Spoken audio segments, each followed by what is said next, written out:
Episode 56 UB, May 26, 2024. RAWSEP Talk Show. Can you break the contract you made to Burnwood? In episode 56 UB, May 26, 2024. RAWSEP Talk Show. Can you break the contract you made to Burnwood? Preamble to the RAWSEP Talk Show. 1. The individual's contract, based on who you think you are. 2. The commercial contract, based on your loyalty to your retail indoor residential wood burning appliance retailer.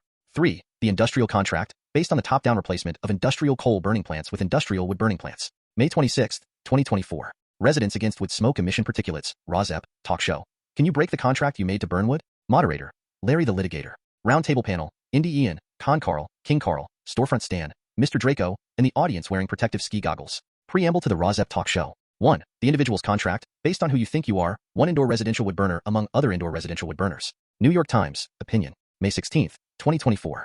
Authoritarians have the momentum. Excerpts edited by RAWSEP for brevity and clarity in relationship to Residents Against Wood Smoke Emission Particulates, a 501c3 organization. Liberal societies nurture the gentle, middle-class virtues like kindness and decency, but not, in one writer's opinion, some higher virtues like bravery, loyalty, religiosity, and self-sacrificial love. By putting emphasis on individual choice, liberalism loosens social bonds. A liberal question lurks behind every relationship. Is this person good for me? Every social connection becomes temporary and contingent on the other person's behavior. Even your attitude toward yourself can become, I am a resource I invest in for desired outcomes. In the writer's opinion, liberal societies need to rest on institutions that come before individual choice. Those institutions are families, faiths, and attachments to a sacred place. Some believe that souls and personalities are formed within the primal bonds to this specific family, that specific ethnic culture, this piece of land with its long history to my people, to that specific obedience to the God of my ancestors. These life-altering attachments are usually not individually chosen, but imprinted, from birth, into people's being, their traditions, their cultures, and their sense of personhood. A religious leader believed that contracts in the world of individual choice and what could be called deeper contracts are different contracts. A contract is about interests. A deep contract is about identity. That is why contracts benefit, but deep contracts transform. The great strength of the authoritarians who oppose liberal principles, from Trump to Xi to Hamas, is that they play straight into the sources of meaning that are deeper than individual preference: faith, family, soil, and flag. The authoritarians tell their audiences that the liberals want to take all that is solid, from your morality to your gender, and reduce it to a whim. They tell their crowds that liberals are threatening their loyalties. Followers of authoritarians continue. We need to break the rules in order to defend these deep bonds. We need a strong man to defend us from social and moral chaos. 2. The commercial contract, based on your loyalty to your retail indoor residential wood burning appliance retailer. This commercial contract is enhanced by lower prices for indoor residential wood burning appliances due to government subsidies for indoor residential wood burning appliances. Do indoor residential wood burning appliance subsidies continue to exist in your country or state, alongside new rebates and subsidies for truly clean energy heat pumps that run on electricity and work down to 40 degrees below zero? Does this heat pump clean alternative to wood burning test your loyalty to indoor residential wood burning? And could it even cause you to break your individual wood burning contract as well as your commercial wood burning contract to continue your indoor residential wood burning? 3. The industrial contract, based on the top-down replacement of industrial coal burning plants with industrial wood burning plants. Do you even know that there is an erroneous, scientifically debunked theory of carbon neutrality of wood burning, which serves as the unscientific excuse for every country around the world not counting emissions from industrial wood burning in the calculation of whether each country is meeting their climate goals? This false accounting of emissions from industrial wood burning plants might encourage individuals to excuse their own contribution to adverse human health effects and hastening climate change by burning wood. If the people at the top can burn wood instead of coal and call it progress, why not allow the individual to burn wood instead of using clean energy to heat the home or cook the food and continue to pollute the world, their country, their state, their municipality, and their neighborhood for no good reason? May 26, 2024. Residents Against Wood Smoke Emission Particulates, RAWSEP, Talk Show. Can you break the contract you made to Burnwood? Moderator, Larry the Litigator. Roundtable panel, Indy Ian, Con Carl, King Carl, Storefront Stan, Mr. Draco, and the audience wearing protective ski goggles. Larry the Litigator. Hello, audience. Your protective ski goggles look super cool. Hello, this is Larry, the Litigator, here with a roundtable of A, an individual indoor residential wood burner. Indy Ian, influenced by traditional values. B, our surprise guest, a liberal who drank the Kool-Aid of the lie of carbon neutrality of wood burning and wants to break the contract, Con Carl. C, an indoor residential wood burning retailer, Storefront Stan, and D, our industrial wood burning stalwart guest, Mr. Draco, Larry the Litigator. So, let's start with Indy Ian. Why do you have a contract to burn wood, indoors, residentially? Indy Ian. I live out my individuality by conforming to traditional values.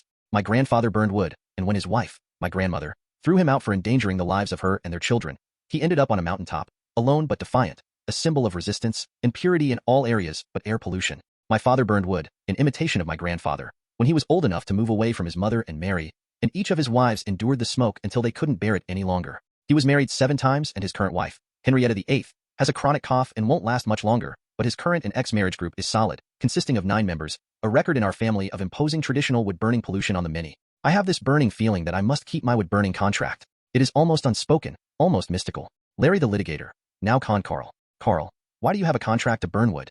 Indoors, residentially? Carl, well, in 1987, the federal wood burning subsidies began. I was 18 and living on my own, away from the relatively pristine tract house I grew up in, which was heated with a boring natural gas furnace, and ready to embrace new but old ideas that wood burning was carbon neutral and good for the environment. I was conned, as my name tag, Carl, indicates. So here I am, existing in a polluted tract house that, because of wood burning, emits 450 times the particulate PM 2.5 as natural gas burning. I am hooked up to the natural gas line that runs down my street, but I only use my natural gas furnace that came with the house for backup when strange, overly sensitive people visit and can't stand breathing in wood burning pollution. At the age of 55, do the math, people, I've taken early retirement, and being at home all the time with an indoor residential wood fire burning kind of makes me sick too. So, I think I'm going to break the contract. Larry the Litigator. Is it going to be hard for you to break the wood burning contract, Carl? Carl. Well, it's just a matter of getting rid of the wood stove, I think. I sort of follow the crowd, and the crowd seems to be ditching indoor residential wood burning. Larry the Litigator. Right? How does it feel to be one of the beautiful people? Carl. Well, I wouldn't put it that way exactly. But could you call me Cunning Carl now, instead of Carl? Larry the Litigator. When you ditch the indoor residential wood burning stove, I'll call you King Carl. King Carl. Well, I like the new name tag. Thank you. Larry the Litigator. Now our third addition to King Carl's Roundtable, Storefront Stan, who sells indoor residential wood burning appliances from his storefront, obviously. Storefront Stan. You will pry an indoor residential wood burning appliance from my cold, dead hands. I practice what I preach, the gospel of indoor residential wood burning. The contract will never be broken, for obvious commercial reasons.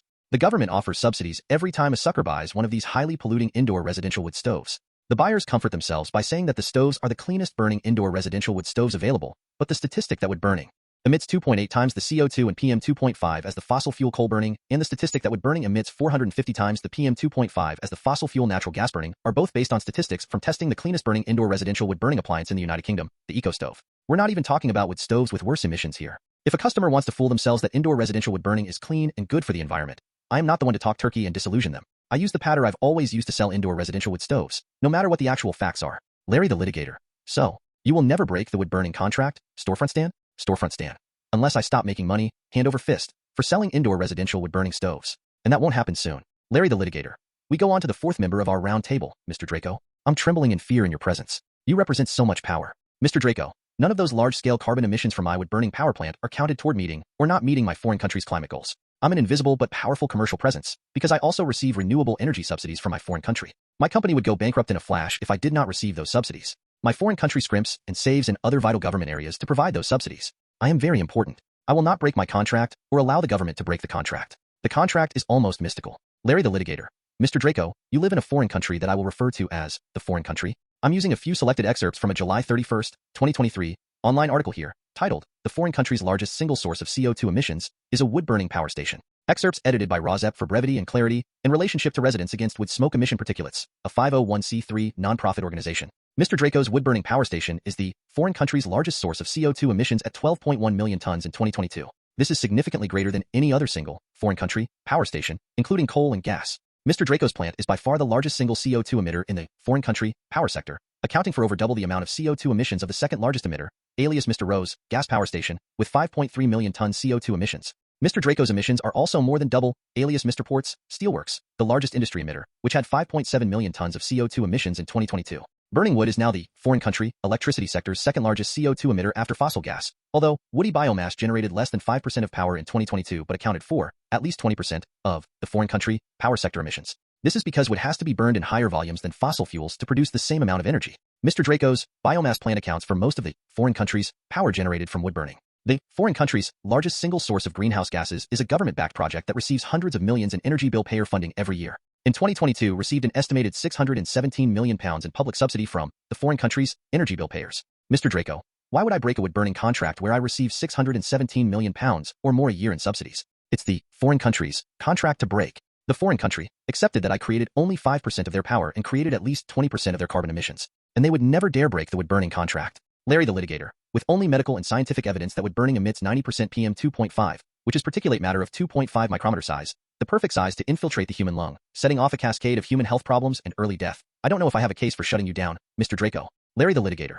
This is Larry the Litigator signing off and dropping the microphone. Are scientific and medical facts enough to sway the majority of wood burners at this table to stop the wood burning? Stay tuned. There may be hopeful developments concerning wood burning shutdowns done to save human health and slow climate change. Adieu.